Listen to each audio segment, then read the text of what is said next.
Monse, bienvenida. Bueno, Monse nos va a dar la ponencia La adversidad temprana que pasa cuando llega la adolescencia. Monse, la pastora, lleva más de 30 años ejerciendo en la clínica y más de 20 años estudiando y trabajando en el mundo adoptivo.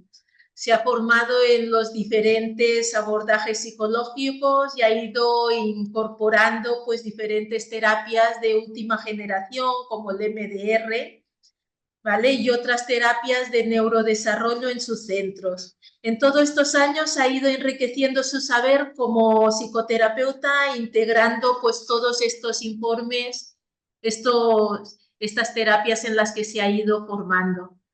Monse, muchísimas gracias por estar aquí. Es un placer tenerte otra vez también en este congreso y que nos puedas hablar de la adolescencia, que es una de las épocas como más difíciles en todo lo que sería la adopción. Muy bien, pues muchísimas gracias por contar conmigo otra vez. Y nada, voy a intentar en este ratito hablaros un poco de la adolescencia. ¿Qué pasa cuando llega la adolescencia? Pues como muchos sabréis, pasan muchas cosas, ¿no? Creo que es importante empezar recordando, o sea, que la adolescencia es ese periodo evolutivo en el que uno va a pasar de niño a adulto y donde se van a reeditar muchos de los vínculos y de los apegos que se han generado en la infancia. Para eso me gustaría recordaros, y yo siempre hablo de el muro de la construcción de la persona o de la identidad, en donde podemos ver que en la parte de abajo del muro, en los cimientos, pues tenemos, sabemos quién es nuestra mamá, cómo nos han alimentado, hemos recibido estimulación, cariño, abrazos. Hasta los 2, 3 años de vida se sigue incorporando la familia extensa y con todo esto que se va a formar el andamiaje psíquico de una persona, pues se sigue construyendo, ¿no? Si ya tenemos los cimientos, pasamos a construir lo que es el piso. En el piso, pues están los primeros amiguitos, la primera pareja, salidas, todos los sentidos, todo esto. Y con todo este proceso, nuestro cerebro, el cerebro del niño, del adolescente, se va a desarrollar de una manera madura. ¿Qué pasa cuando un niño ha vivido adversidad temprana? Pues que en esos cimientos, que son los que nos sostienen ese andamiaje psíquico, vamos a ver que hay agujeros, hay ladrillos que faltan. ¿Qué ladrillos faltan? Pues un establecimiento del apego maduro, no se sabe cómo ha sido el embarazo, probablemente no ha sido el mejor cuidado, hay una serie de características genéticas que se desconocen, el apego se ha instalado, pseudo instalado, están las carencias afectivas, la autoestima, el abandono, por supuesto, carencias físicas. Entonces, todos estos cimientos, si nos imaginamos esa casa, en la parte del cemento hay agujeros, que son todo esto. Entonces, cuando empezamos a construir la casa, si hablamos de un niño de 3 años, de 2 años, el andamiaje psíquico que le sostiene va a ser más flojito, va a ser más vulnerable ante las adversidades externas. Ese niño se va a seguir construyendo en su primer piso, pues empezará a tener sus amigos, sus parejas, sus juegos, sus salidas, a desarrollar sus sentidos, pero un envite de la vida va a hacer que ese cerebro sea mucho más flojito, ¿no? Que esté más inmaduro, por decirlo de otra manera. Entonces, ¿qué vemos en el cerebro adolescente? A ver, cuando nosotros nacemos tenemos como muchos ladrillos para construir ese cerebro y esos ladrillos se van a ir poniendo en conexión. Entonces, no es tan importante el número de ladrillos, ¿no? De la sustancia blanca de la sustancia gris cuando nacemos, sino que lo más importante son las conexiones neuronales, cómo se van conexionando. Entonces, el cerebro que se va desarrollando de atrás hacia adelante, todas las estimulaciones, todas las vivencias que vivimos van haciendo que los cables se conecten, ¿no? Como si fuera el cemento que va pegando unos ladrillos con otros y aquellos ladrillos que no se utilizan son los que se van a descartar. Este cerebro, como digo, se va a formar en función de las experiencias que vive. Entonces, el cerebro adolescente como empieza a formarse de atrás hacia adelante, nos vamos a encontrar con un adolescente que puede tener un cerebro en una parte mucho más madura que en otra. Entonces, ¿qué nos dice esto? Pues que vemos adolescentes que son inmaduros, que les cuesta mucho gestionar las emociones, ¿no? Porque la amígdala tampoco está totalmente desarrollada. Entonces, bueno, los lóbulos se van a ir desarrollando, cada uno está encargado de una serie de cosas. Y el córtex prefrontal es el que es el que va a gestionar todas las funciones ejecutivas, ¿no? Pues la planificación, todo esto. Entonces, a veces el adolescente se encuentra con situaciones en las que todavía su cerebro no está lo suficientemente maduro para gestionarlo, ¿no? Yo como adolescente me sale el impulso de algo y como este no está maduro no me frena, porque es el que tiene que frenarme. Entonces, hay una parte biológica que justifica muchas de estas cosas que vemos en los adolescentes, ¿no? Entonces, acordaos que la conectividad entre las neuronas se va haciendo poco a poco y no todas a la vez. Por lo que a veces podemos ver un niño muy infantil y otras veces un poco más maduro. La amígdala también lleva su recorrido y, y a veces está muy irritada en esta etapa adolescente, con lo que vemos esas explosiones de rabia, esa irritabilidad, esa impulsividad. Bueno, pues todo esto nos habla de cómo esa inmadurez se va gestionando y luego poco a poco irá madurando en algunos casos. Si estamos hablando de adolescentes que no han vivido obesidad temprana, imaginaos en los adolescentes que han vivido adversidad temprana. Esos ladrillos, esos muros no están igualmente construidos, ¿no? Entonces, otra de las cosas que vemos, por ejemplo, es la memoria en los adolescentes. Esta memoria prospectiva que se va a ir formando y que es aquella que nos eh, permite hacer cosas en el futuro, cosas como cuando mañana salgas del cole, vete a casa de tu abuela. Cuando salgas de no sé qué, compra esto. Se les olvida, porque esa memoria todavía no está lo suficientemente madura. Entonces, no les permite hacer esos planes de futuro y que vemos en muchos adolescentes que no son capaces de llevar a cabo las cosas que además ellos quieren hacer. No es que no quieran, sino que simplemente se les olvida. Igual que la parte, el lóbulo parietal, que es el que está gestionando que podamos hacer varias tareas a la vez. Pues en esta época adolescente la multitarea, todos sabemos estar estudiando, pasa una mosca y se nos va. No podemos estar atendiendo a estas dos cosas. Entonces, bueno, tenemos que entender que todo esto son cosas que están biológicamente determinadas en el adolescente y os repito que muchos niños con adversidad temprana vamos a ver muchas más carencias en esto, por ejemplo, en la memoria. Cuando no ha habido un desarrollo adecuado del hipocampo, que está muy implicado en los procesos relacionados con la memoria y con el aprendizaje, vemos que hay muchos chavales que a lo mejor son capaces de recordar pues todos los equipos de fútbol con sus jugadores y hoy aprenden una cosa y mañana no, mañana se les ha olvidado. Entonces dices, ¿cómo es posible esto? Bueno, pues porque no hay una suficiente madurez en todas las partes en el hipocampo del que hablamos. Varios estudios hablan de que los niños con obesidad temprana tienen el hipocampo más pequeño y una de las cosas que vemos con mucha frecuencia es la dificultad en el aprendizaje y la dificultad en la memoria, ¿no? En recordar cosas. La amígdala también va a responder a otras cosas como son la conducta sexual y emocional. Entonces, cuando se estimula, se obtienen respuestas similares a la ira, ¿no? Y esto quizá puede explicar el carácter explosivo que tienen los adolescentes, ¿no? Que a veces por una cosa muy pequeñita explotan de una manera absolutamente exagerada. Todo esto hace que el adolescente vaya pasando de unos niveles a otros, no de la forma que lo hacemos los demás, que normalmente vamos así en nuestros niveles de desarrollo. En el adolescente van a ir de forma diferente, ¿no? Cada uno se va a desarrollar de una manera. Por ejemplo, imaginémonos un chaval de 11 años. Entonces, puede ser que en su desarrollo físico tenga una apariencia de 9 o de 7 años. Socialmente puede parecer un niño de 5. mentalmente o cognitivamente puede ser un niño de 9. Emocionalmente puede ser un niño, mostrarse como un niño de 3. Hay autores que dicen que la edad emocional hay que dividirla por 2 o por 3, dependiendo de las situaciones, ¿no? Igual que hay una medida que por un año de orfanato hay una serie de meses de retraso, esto también.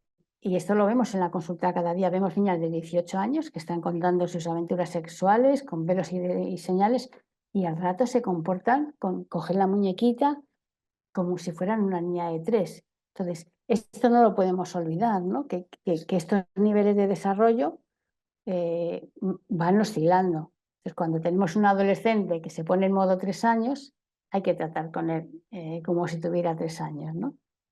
El desarrollo sexual, por ejemplo, también suele ser más desarrollado. Si hablamos de este niño de 11 años, podemos pensar que puede tener un desarrollo sexual de 16. Entonces, bueno, acordaos de que cognitivamente un niño de 14 puede tener un desarrollo mucho más lento que otro, ¿no? Todo esto hace que en los adolescentes hay una serie de conductas que nosotros vamos a ver. Si nos imaginamos un iceberg, ¿no? Donde está partido, pues vemos un trocito del iceberg hacia arriba. ¿Qué es lo que vamos a ver? Pues que hay mucho enfado, hay aislamiento, se mete en su habitación y no quiere hablar con nadie, puede romper cosas, insultar, agredir, puede mentir, robar, se puede autolesionar, puede tener problemas en el colegio con las notas, bueno, todo esto. Pero si nosotros intentamos mirar qué hay debajo de ese iceberg, sería qué es lo que está pasando para que un adolescente se comporte de esta manera y no quedarnos solo en la conducta externa. ¿Qué hay debajo de esas conductas? O sea, yo diría que la palabra que lo resume es sufrimiento, sufrimiento, pero podemos ver insatisfacción, dolor, culpa, rabia, angustia, confusión, miedos, baja autoestima, rechazo, ira. Sería una manera de sufrir de forma diferente. Pues muchas veces, incluso con niños muy pequeños que tienen esas rabietas tan espectaculares y que no saben lo que les pasa, pues están sufriendo, ellos no saben por qué. Y un adolescente tampoco. A veces al adolescente le preguntas, ¿y por qué has hecho eso? ¿Qué te ha pasado? Y te dicen, no lo sé. Pero todo ese dolor que tienen dentro sale y lo actúa como una conducta, ¿no?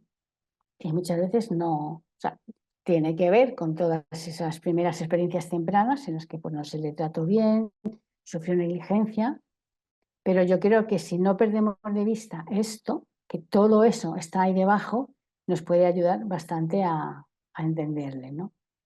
Entonces, como os decía, la adolescencia es una etapa de transición en la que vamos a pasar de la psicología del adolescente a la persona adulta.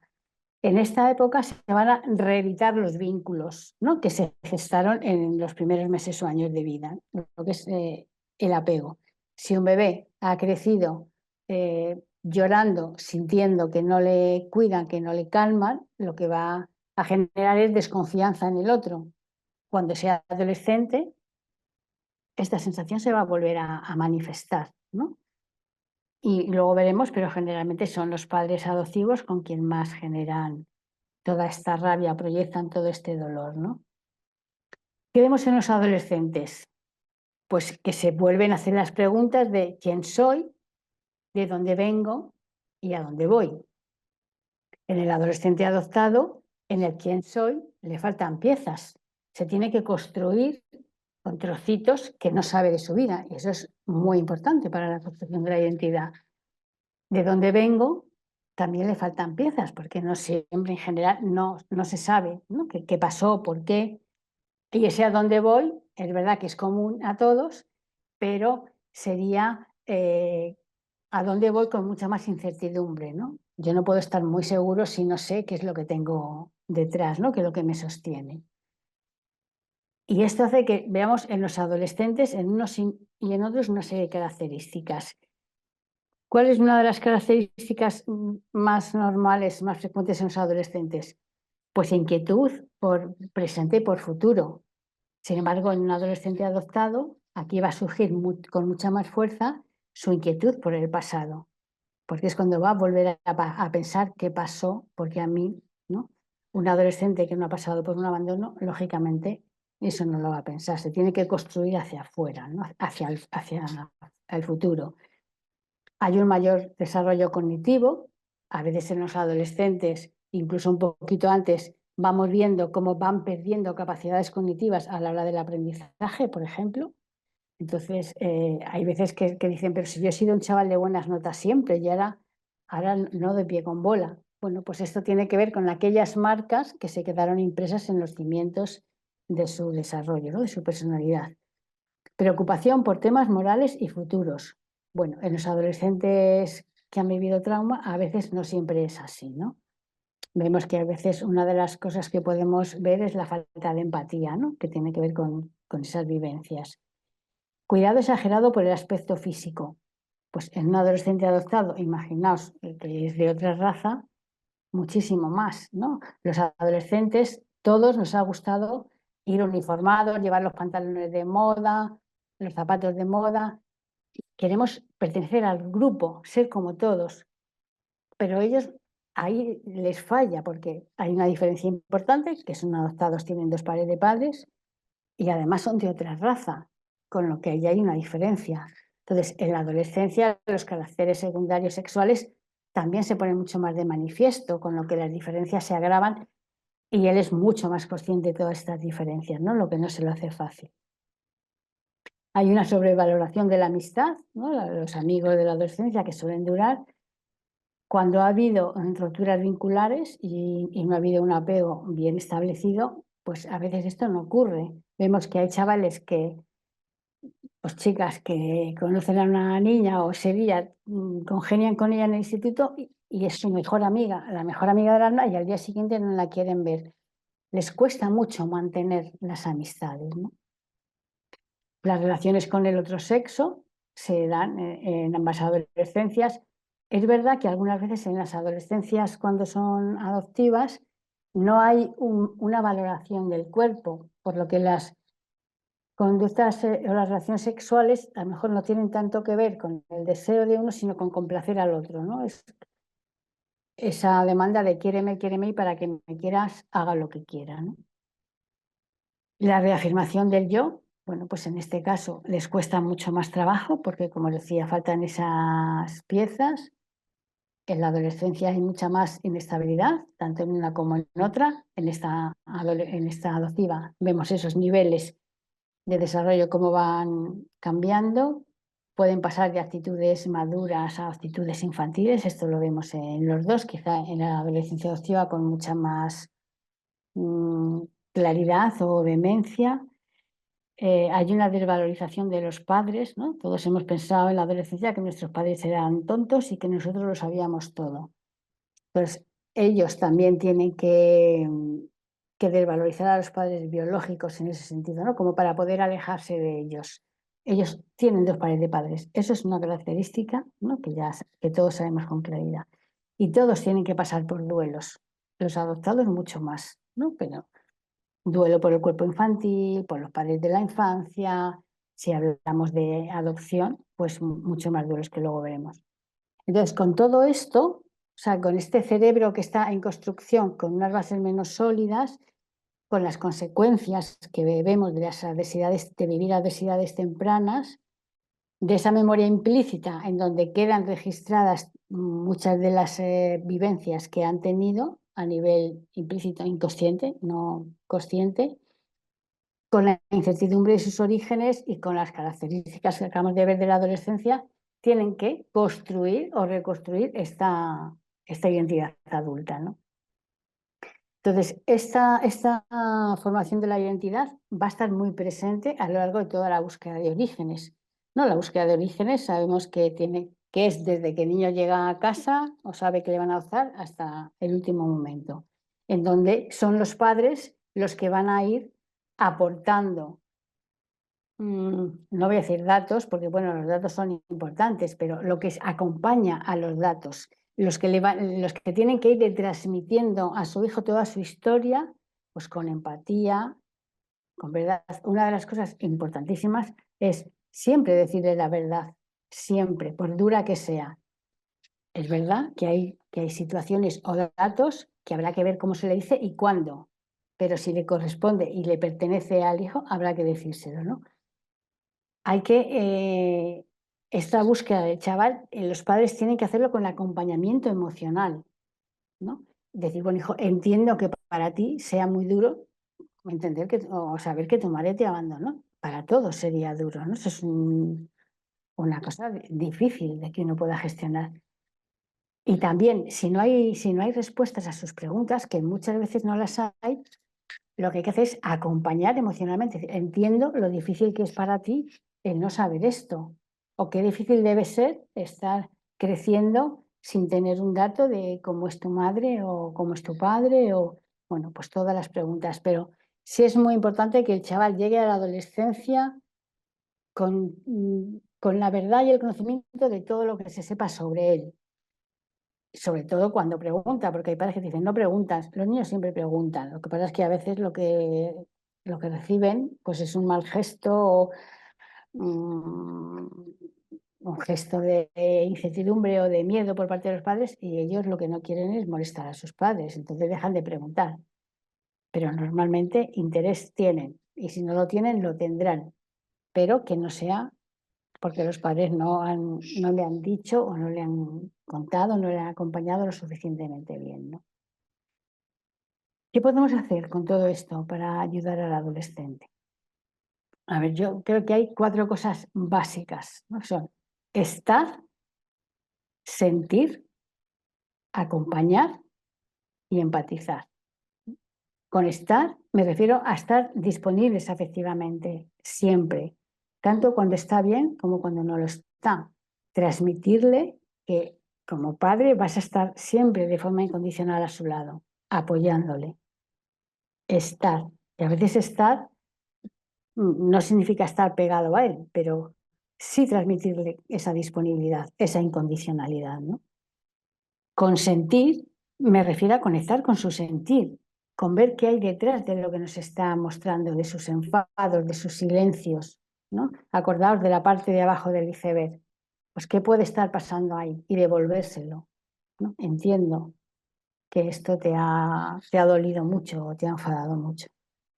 Sentir, acompañar, pues es acompañarle haciéndole ver que lo que es importante para él es importante para vosotros como padres, ¿no?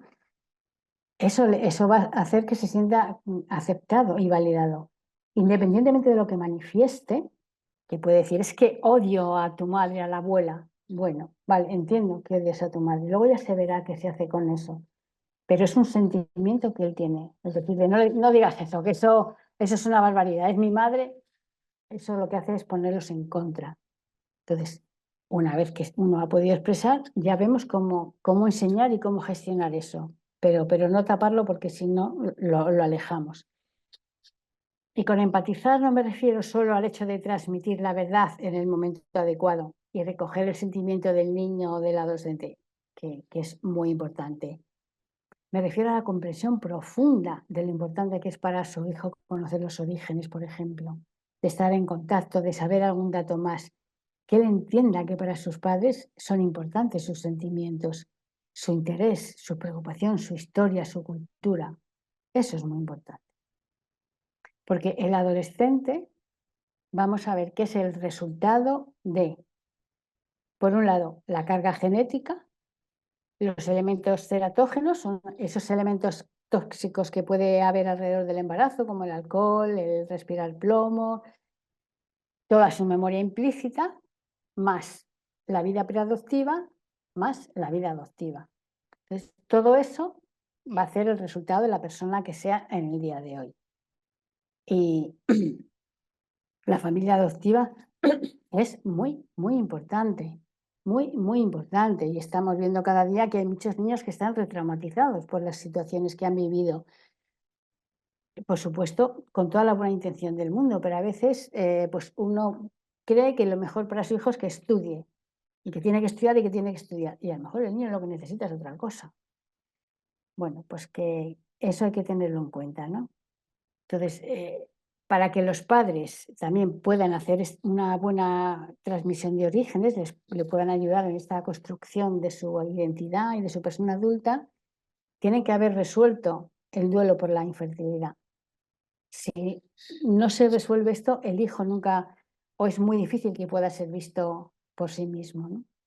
El duelo por el hijo perdido, pues un poco lo mismo. Si he tenido un hijo, lo he perdido, si no he tenido ese hijo que yo tenía en mi cabeza biológico, difícilmente puedo ver a ese hijo por sí mismo. Entonces, por eso el trabajo personal es tan importante. Hay que ver, ¿no? ¿Qué duelos tienen los padres? ¿Qué fantasmas tienen los padres? Y a partir de ahí resolver. Los padres también han sufrido pérdidas a lo largo de la vida. Hay padres que tienen, creo que cada vez menos, pero miedo a que sus hijos les abandonen por la familia biológica. Los hijos no están buscando otra familia, están buscando completar su interior y su identidad, ¿no? Que los padres entiendan que el saber no significa sustituir, ¿no? Él ya tiene unos padres, ¿no? No necesita otros como los que ya tiene. Y por supuesto que ni todo depende de los padres, ni todo depende de los hijos en esa formación de la identidad. Y os repito lo de antes, es importante decir todo lo que uno piensa, aunque sea, pues mira, hijo, yo estoy muy cabreado con tu madre biológica por lo que fuera. Porque no lo no dicho no quiere decir que sea no pensado. O sea, en la cabeza lo tenemos. Y todos aquí sabemos que hay cosas que no hemos dicho por no ofender, pero las hemos pensado. Y nos quedamos con ello. Entonces, si yo como adolescente puedo expresar algo y eso se va a recoger en mi familia, me hará mucho mejor y más bien que si yo me lo trago sola, ¿no? Entonces, Marrone dice que no poner palabras amplifica las consecuencias emocionales de los duelos y los conflictos. No hablamos de mentalizar, entender, comprender, poder poner en palabras, ¿no? lo que los chavales están sintiendo. Bueno, ¿cómo vamos de tiempo? Bueno, vamos a ver qué cosas, por ejemplo, sobre no, si hablábamos de este muro, en el muro de la genética, los cambios corporales, pues en general, ahora ya un poquito más, pero cuando han sido pequeños no han tenido referentes, los chavales negros o los chavales asiáticos, no tienen referentes importantes en los que fijarse, ¿no? Desde su raza, y esto no les ayuda. Esto no les ayuda. Entonces, hay que intentar poner referentes en su vida, buscando pues personajes deportivos, de la música, de donde sea, pero que puedan verse, ¿no? En la adolescencia vuelve a surgir otra vez esas dudas sobre la pertenencia a la familia. Y yo soy de aquí, soy de allí, porque a mí mis padres me querrán, no me querrán. Bueno, pues todo esto está presente. Entonces, los padres hay que estar atentos para poder devolver, recoger y aclarar, que muchas veces, y nos pasa a los mayores, tenemos cosas en la cabeza que nos imaginamos y cuando alguien nos lo explica decimos, anda, pues esto es verdad, ¿no? Pues todo lo que podamos explicar y poner en palabras le ayudará. Y por supuesto, hay una vuelta a pensar en la familia biológica, ¿no? ¿Cómo será? ¿Por qué? ¿No? Ahora, por ejemplo, los países que están en guerra, mi familia seguirá viva, no seguirá viva, los temores que tienen. Yo seré alcohólica, como sé que era mi madre, yo me moriré en el parto, como sé que se murió mi madre. Pues todo eso son cosas que vuelven a pensar y lo repiensan y lo reinterpretan de una manera diferente a cuando eran pequeños, ¿no? Entonces, qué mejor que estar ahí para poderle acompañar en esa búsqueda psicológica, ¿no? La búsqueda psicológica es esto de lo que estamos hablando y la búsqueda de los orígenes activa es hacer el viaje, que es otra historia. Pero fijaros, los chavales, todos los duelos a los que se tienen que enfrentar, ¿no? El duelo al abandono, a las carencias que han vivido por los padres biológicos, tienen que renunciar a ellos, no conocer sus orígenes, a veces hasta su nombre original que se lo han cambiado. Se encuentran con que su partida de nacimiento tiene una fecha diferente a que pensaba que era su cumpleaños, la cultura de su país, adopciones confusas en donde hay datos que los chavales piensan que no ha habido, que no es todo legal. el racismo, el duelo por la queja de decir, jolín, no tengo ninguna suerte por ser adoptado, ¿no? Que todavía hay gente por ahí que va diciendo estas cosas. Y en algunos chavales, que son sobre todo de otra raza, pues el duelo por la intimidad. O sea, ellos no van con sus padres blancos y ya se sabe que son adoptados. Entonces, no tienen la elección de poder decírselo a quien quiera, ¿no? Una vez, cuando ya están fuera del ambiente tan familiar, sí, pero es como que lo llevan aquí escrito. Y no, bueno, pues a nadie nos gustaría llevar nuestros datos personales ahí. En la intimidad, en la adolescencia, también se da el silencio adolescente, ¿no? Que creo que es algo bastante evolutivo. El adolescente se mete en su habitación, se encierra, puede pasar días y horas y está bien. Otra cosa es el silencio sobre la adopción, sobre su vida, sobre su sentir. ¿Qué pasa? Que muchas veces los padres, como dicen, no, si en esta casa ya hemos hablado de adopción, ya él sabe todo qué tal y sabe a lo mejor datos, pero como hemos visto, ahora va a repensar y a reinterpretar todo lo que pasó. Por lo tanto, es importante hablar. Si el hijo no habla, pues hablar nosotros como padres. Pues si yo estuviera en tu lugar, a mí me gustaría saber.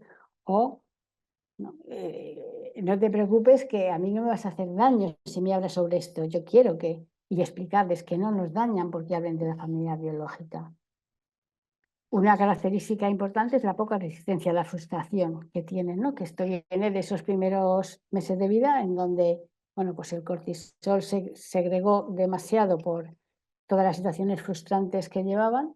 Entonces, el cerebro llega un momento en que se inunda de cortisol y entonces todos tenemos una ventana de tolerancia para gestionar las emociones, ellos las tienen así. Cualquier cosita les va a hacer que salten, ¿no? Como decía antes, ahora es cuando en la adolescencia las bases, se van a establecer las bases de las relaciones sociales. Pero el adolescente va a activar modelos tempranos de relación. Pues si no se sintió atendido, sostenido, pues probablemente no desarrolle confianza. Puede ser una persona que diga yo puedo con todo, no necesito a nadie porque nunca nadie le dio. O todo lo contrario, puede ser una persona con mucha ansiedad en la que necesito estar pegado a la persona que tengo, a mi pareja, quien sea, porque no tengo la seguridad de cuándo va a venir cuándo la voy a volver a tener, ¿no? Ese bebé que llora y su madre viene a veces y otras veces no. Entonces, cuando viene, ¿qué es lo que hace? Se agarra a ella porque no sabe cuándo va a volver, ¿no? Y aquí estaríamos hablando de un apego ansioso y algo que vemos mucho en las relaciones íntimas de pareja, ¿no? Cuando son más mayores. Todos estos sentimientos que ha habido de pequeñitos, aquí es como que se sobreponen y se proyectan ¿contra quién? Contra los padres, ¿no? Entonces, los padres tienen que entender, que yo sé que a veces es muy difícil, que no es algo como personal contra ellos, sino que es una manera, ¿no? Que les salta el chip y ahí están. Y son los padres con los que se sienten más seguros. Son las personas donde ellos pueden expresar quiénes son, ¿no? Entonces, bueno, pues como una consecuencia de un mal establecimiento del apego podemos ver pues falta de autocontrol, mucha impulsividad, dificultad de manejar sentimientos, dificultad para relacionarse, agresividad hacia afuera o hacia adentro, bueno, con lesiones. También es verdad que en la adolescencia a veces es como si necesitaran reafirmar ese vínculo parental, ¿no? Portarse muy mal, como diciendo, ahora me adoptarías, si tuvieras que adoptarme, o sea, necesitan comprobar que sus padres les siguen queriendo, ¿no? Que siguen estando ahí, ¿no? Desde luego el temor al abandono sigue estando. Entonces, también el grupo de padres, un mantra que tenemos es repetición, repetición, repetición. O sea, tenemos que decirle las cosas como si fuéramos discos rayados. No vale con que te diga una vez, hijo, yo te quiero, te adoptaría 1000 veces, porque eso no les sirve el momento en que se lo dices. Hay que repetir, repetir, repetir. Bueno, seguimos con esta ayuda a los adolescentes: estar, sentir, acompañar, empatizar. Desde aquí, pues eso, podemos hablar de padres reparadores que han sido capaces de entender a su hijo lo suficientemente bien y han podido reparar muchas de las situaciones adversas con las que venían, y otros padres que al no entender nada, pues han retraumatizado a los niños, ¿no? Entonces hay que, con ellos, una respuesta empática, es lo que os decía antes. Entiendo lo que me estás diciendo, recojo el sentimiento, te lo devuelvo, te lo valido y te acompaño. Y eso, desde luego, es en casa, en la familia, donde más se va a dar. Esa manera de hablar con ellos de forma diferente. No sé, un niño viene del instituto, tira la mochila y empieza a soltar espumarajos por la boca. Si tú le dices, vaya, qué enfadado te veo, qué mal vienes hoy. Pues sí, porque esta profesora es una tal, una cual. Si tú le dices, oye, a ver, un poquito de respeto, que en esta casa no se dan golpes, has cerrado la compuerta de la comunicación. Entonces, intentar no cerrar esa compuerta de la comunicación, ¿no? En otros casos es importante la terapia individual, ¿no? Para aquellos, y por supuesto con la familia. O sea, esto es una cosa de todos. Si por mucho que hagamos con un paciente, con un chaval que está confuso y los padres no entienden y siguen en sus 13, o sea, porque supongo que os habréis encontrado con padres que les explicas, mira el cerebro, tal, tal, y te dicen, sí, sí, pero mi hijo tendrá que estudiar, ¿no? Entonces, por mucho que hagamos, es muy complicado, ¿no? Que esa familia pueda ayudarle de una manera sana. Actividades terapéuticas, grupo de apoyo. Yo creo que, como decía Carmen, los grupos de apoyo son fantásticos para los padres porque ahí no se sienten solos, pueden hablar sin sentirse juzgados, que los padres adoptivos es una de las cosas de las que más se quejan. Y pueden estar en un grupo en donde aprenden estrategias de otros, comparten y no se sienten juzgados, ¿no? ¿Qué preguntas, por ejemplo, pueden hacer los adolescentes en esta edad? Pues, mamá, ¿yo podré tener hijos? Si hubieras tenido un hijo, ¿me hubieras adoptado? Yo sé que soy una mala persona, a lo mejor después de haber tenido una crisis de rabia.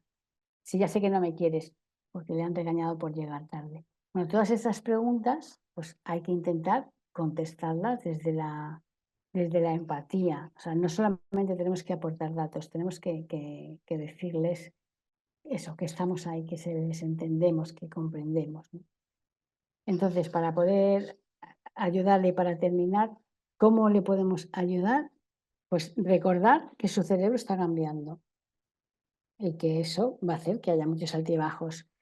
Muchas veces hay que cambiar el no quiere por el no puede. Esto es fundamental.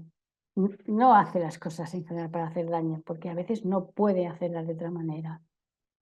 Desde el primer día, intentar decirle toda la verdad sobre su historia, con empatía. Animarle también a que exprese cuáles son las fantasías, como veíamos, yo me morí en el parto, mi madre, bueno, pues que no pasa nada porque hable de eso, animarle a que cuente todo lo que se le ocurra. Como os decía antes, validar todos sus sentimientos, sean los que sean. Luego ya se verá. Apoyar sin agobiar, ¿no? Una de las cosas que nos dicen a veces los adultos adoptados es que estaban hartos de que sus padres estuvieran todo el día absolutamente independientes. Hay que buscar el equilibrio en donde tú les vas soltando un poquito la cuerda y ellos se pueden sentir un poco más autónomos, ¿no? O sea, que él sepa que tú estás ahí, detrás de la cuerda, pero no hace falta que estés todo el día así, mirando a tu hijo, porque eso no le ayuda, ¿no? Decirles siempre que les queréis abiertamente. Y alguna que tontería, mamá, que cursi, pero lo necesitan. Da igual que te digan que no. Siempre viene bien oírlo, siempre. Y os insisto, repetición, repetición, repetición. No decirles nunca nada que no podáis cumplir. Seguro que tu madre estaría encantada de verte. Seguro que si la encuentras, porque no sabemos si es verdad o no. Y como esto, otras muchas cosas, ¿no? A veces es difícil hablar con ellos, entonces, comunicación telegráfica. Tenemos que ir a comprar y te vas. Hay que hacer esto y te vas. Porque a nadie le gusta que nos echen una arenga, ¿no? A ellos tampoco. Pero sobre todo, estos chavales que tienen dificultad, tú le dices, pues a mí me parece que te ha dolido mucho lo que te ha hecho tu amiga y te vas. Y él ya lo pensará y hablará. Y luego, por supuesto, hablar con ellos. Pero hablar o sea, no se puede pretender hablar de cosas profundas, de sus amistades, de su mejor amigo, no. Hablar de cuál es tu deporte, de mirar la moda, cosas banales que haya en la tele, pero que se hable, que se hable, que se hable. Que eso es un aprendizaje para luego hablar de otras cosas. No hay que pretender hablar solo de cosas profundas, ¿no? Evitar el enfrentamiento frontal, porque creo que ahí ellos ganan la batalla, no sé si la guerra. Entonces, bueno, siempre con mucha mano izquierda, ¿no? Por ejemplo, una cosa muy importante es intentar decir no las menores veces posibles. Por ejemplo, se va a ir a la calle y tiene su habitación hecha no sé qué y ha tenido un trato contigo en el que había quedado que antes del viernes tenía la habitación hecha. Dice, mamá, que me voy. Y dices, sí, en cuanto arregles la habitación te vas. Si dices, no, que has quedado en arreglar la habitación, el no se percibe como ya no me quiere, independientemente de que tengan 5 que 12 años. Entonces, sustituir el no por el sí me parece muy adecuado. Intentar compaginar afecto incondicional con firmeza, ¿no? Como tener esos dos mandos, que no es fácil, pero bueno, es que ya me queda un poco tiempo. Bueno, a pesar de sus errores, transmitirle que confiáis en él, que creéis que tiene la capacidad de hacer las cosas de otra manera y que vosotros estáis ahí para apoyarle. Reforzar cualquier logro, porque a veces nos centramos mucho en las cosas feas y no en las buenas. Desde luego, no estar recriminándole continuamente por sus errores. Te lo dije, a nadie nos gusta eso. Entonces, bueno, a lo mejor habría que buscar una manera de que él se pueda dar cuenta, ¿no? ¿Y cómo crees que se podía haber hecho esto mejor?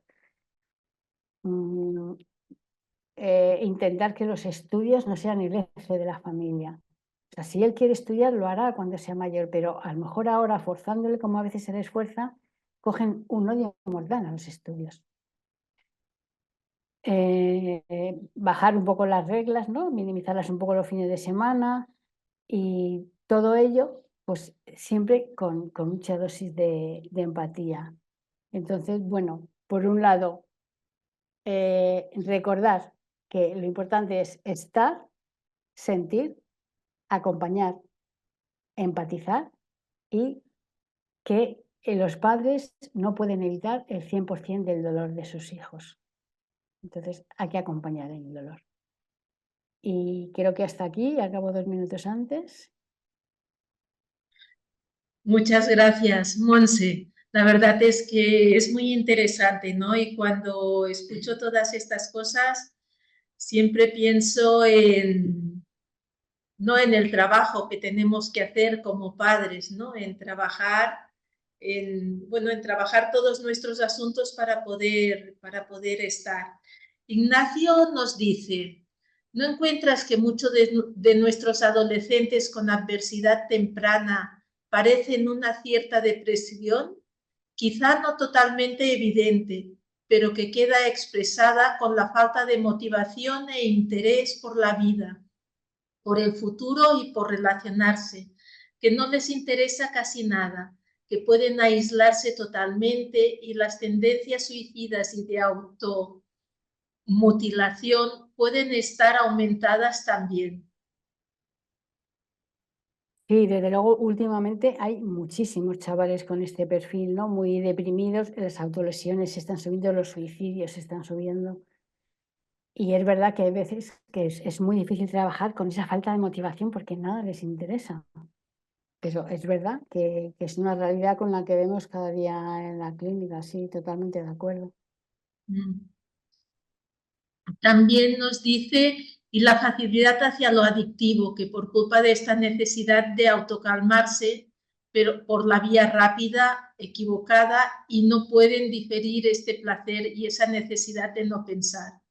Para los padres y madres, todo un reto lidiar con toda esta situación. A veces es realmente violenta o de un alejamiento emocional por parte de los chicos y chicas a los que no entienden. Claro, yo creo que lo de, por ejemplo, los porros para ellos es un calmante. Entonces, el otro día me decía una madre, es que me pide dinero para porros, ¿qué hago? ¿Qué hago? bueno, pues a lo mejor hay que darle un porro. Bueno, decir esto en este foro, no sé si es echarme piedras encima, pero si no se fuma un porro, pues va a recurrir a cualquier cosa que necesite calmarle, porque por dentro tienen una ansiedad tal, una desazón que necesitan. Entonces, a lo mejor, si él se toma un porro y ve que se calma, pues una vez que esté calmado, puede ser la vía de entrada para decir, mira, a mí me parece que esto es algo que tú no puedes controlar, y los porros, y a lo mejor a partir de ahí que pueda ir a medicarse y que lo medique un profesional que sabe, y poco a poco, pero es verdad que todos cuando nos sentimos mal, nos portamos mal, ¿no? Si yo vengo cabreada, pues a lo mejor doy un portazo. Entonces, ellos, entre que no saben gestionarlo y todo ese malestar que tienen, pues recurren a todo este tipo y son, yo creo que quizá más vulnerables para esto por este malestar que tienen, ¿no? Que necesitan calmarlo, como todos necesitaríamos calmarlo. Celia te pide a ver si podrías repetir las áreas en las que los adolescentes pueden reaccionar con diferentes edades. Sí, a ver, un chico de 11 años de edad cronológica puede tener 9 físicamente, 7 físicamente, perdón, 9 cognitivamente, 5 socialmente, 3 emocionalmente, 16 sexualmente. Por ahí, no sé si me dejo alguno. A ver, que lo busco y os digo, pero más o menos es eso.